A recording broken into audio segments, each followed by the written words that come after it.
intelligence, this ego, or some definition like, I am from New Jersey, or any identification with anything but my real self. And that's our first platform, is that the real self is consciousness.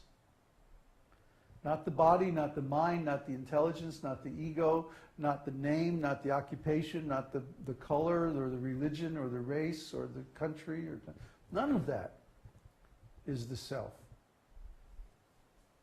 The self is consciousness. Consciousness is the bottom line. Consciousness is the real thing. Everything else is related to consciousness. So you're watching this thing because you're conscious. Consciousness means that I am aware that I am aware. Okay?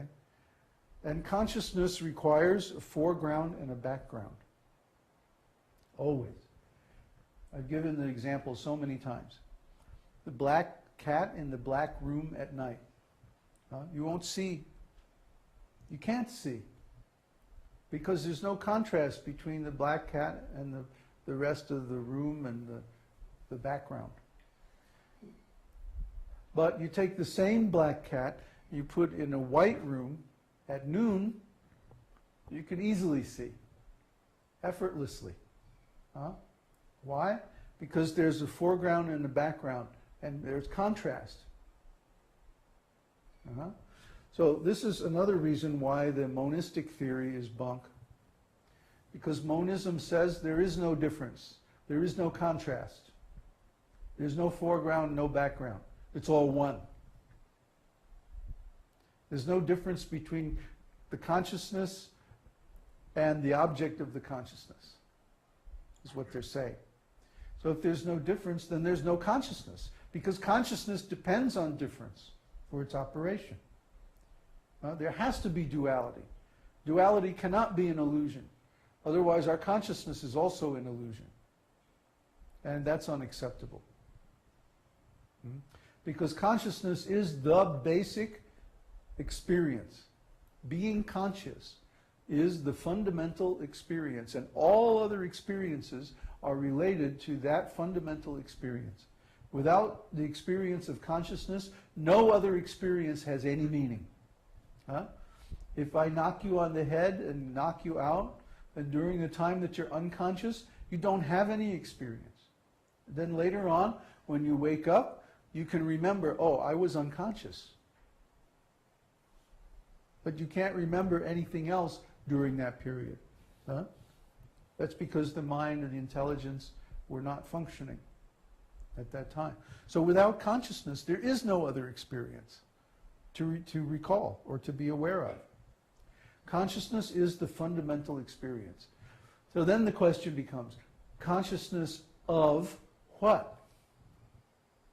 What is the object of my consciousness? Consciousness is like a mirror. Bring the mirror.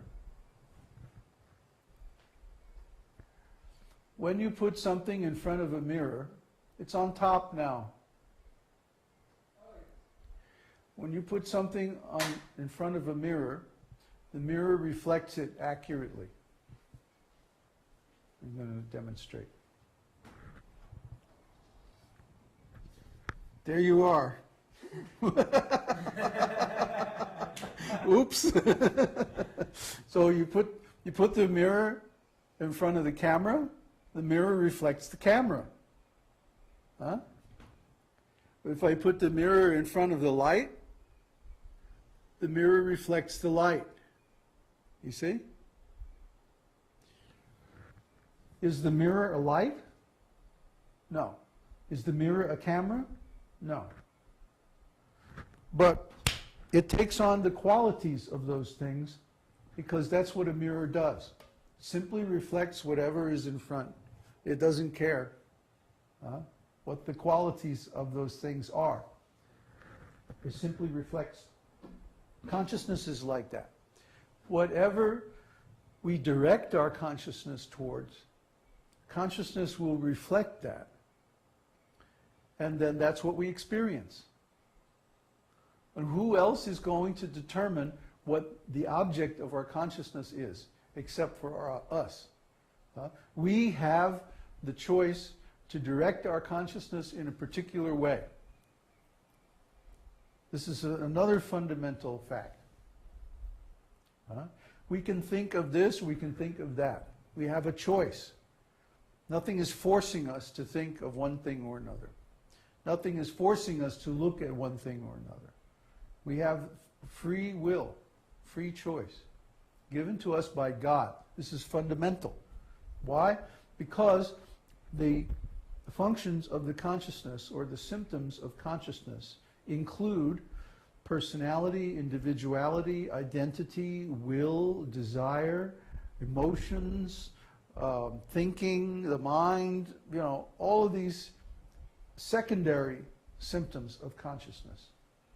And the proof is that when we go unconscious, all these other functions stop at the same time.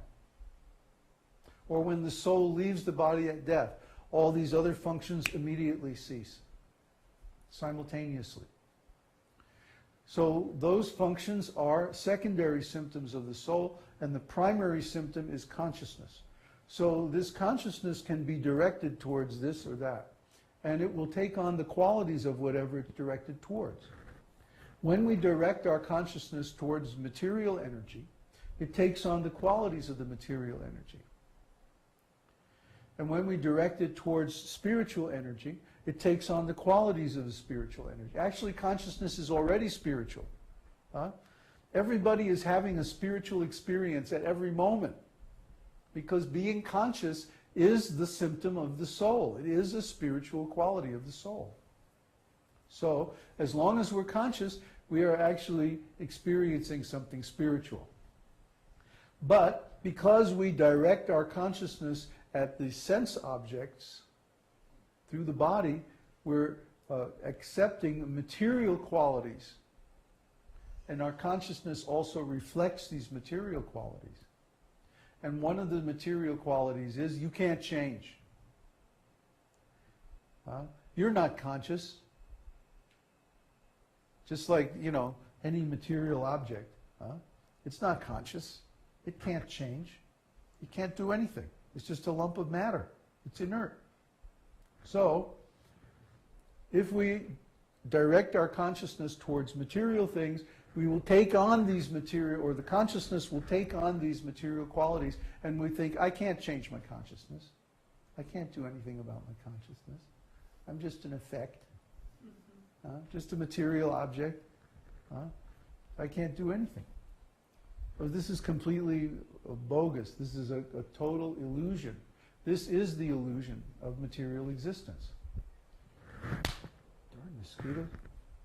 But when our consciousness is directed towards something spiritual, it takes on spiritual qualities, or actually its natural spiritual qualities come out. So when we direct our consciousness towards itself,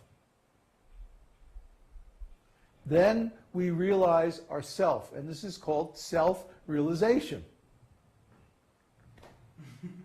See, it's simple.